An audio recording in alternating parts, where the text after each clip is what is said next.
મને એમ થયું કે લાય એક ભેંસ રાખું. પછી મેં એક ભેંસ રાખી. આ ભેંસ રાખી.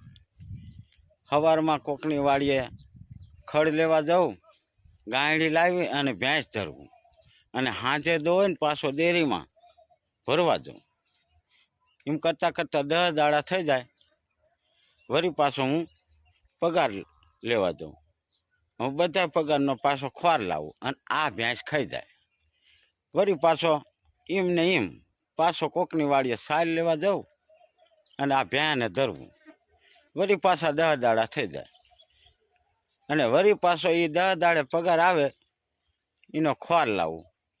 મને એમ થયું કે આ દિવાળી ઉપર આવે છે, 2 વરા આવે છે, તે લુગડા લેવાના પૈસા થોડાક વધે તો કાયમ આવે. તે મેં ભેંસ લીધી.